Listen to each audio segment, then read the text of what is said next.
for 5 minutes.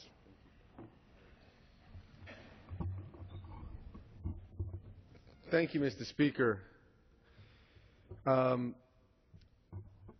It's very difficult to stand here and have to speak to my constituents, knowing that we're going to end this Congress, and I'm going to go and walk the streets in Midland Beach, in South Beach, in Newport Beach, in Hill, and I'm going to meet with homeowners that I've been meeting with for 9 weeks now, and I can't tell them that everything's going to be okay, because as of right now, everything is not okay. In fact, it's far from okay. I don't often agree with my colleague that just spoke, Mr. Nadler, on a lot of substantive issues. But I have to agree with him today, and that is not an easy thing for me to do because there was a betrayal.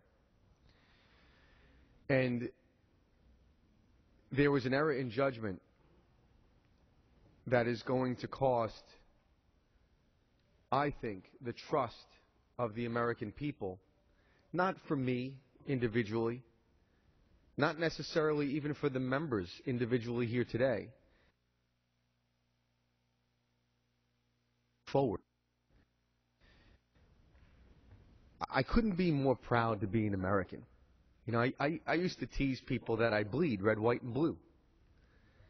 Since I was young, I knew I would serve in the military, and I did. And I would have given my life for this country time and time again. And then even later on, I put myself in harm's way serving with one of the greatest organizations this country has to offer with the Federal Bureau of Investigation. Huge honor. And I really, really felt when I took my oath as a member of Congress that it would be a level of service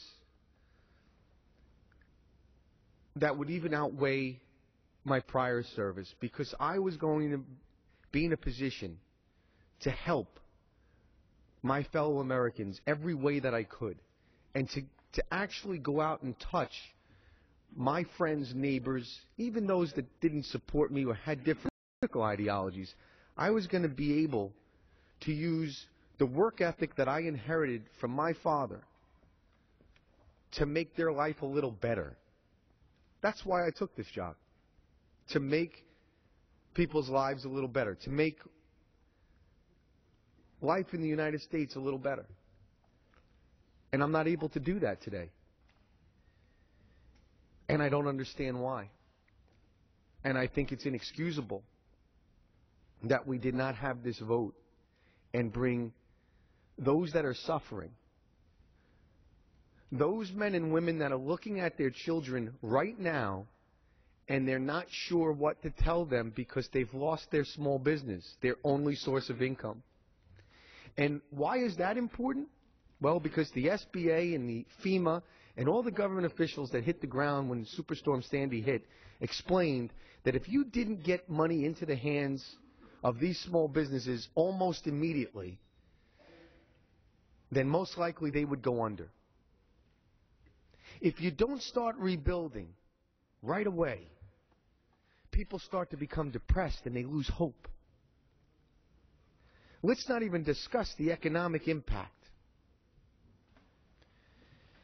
So to delay this vote, even for another day, is something that will resonate not only with the people that have been affected and are suffering and have lost everything, but I think it will resonate with the American people for a long time, and I think it will make them wonder what we are here for.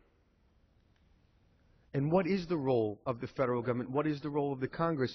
And maybe most importantly, can they trust us?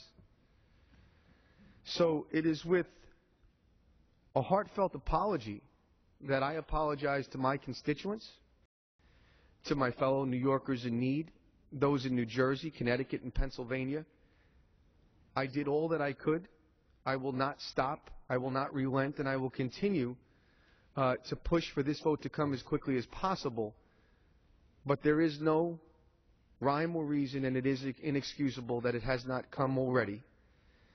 And you are in my thoughts and my prayers, And I will be there on the ground as soon as I get back to New York to help as much as I can, knowing that I'm not helping nearly enough because we don't have the funding to do so. I want to thank my colleagues across the aisle that have been exemplary. It has been an honor to work so closely with you on these efforts. It has been not only bipartisan but bicameral. Governors, mayors, all across the aisles have weighed in, and that is something that I will treasure and will continue to do as we move forward, knowing that we should not have to be here today. I thank you, and I yield back. Gentleman's time has expired. The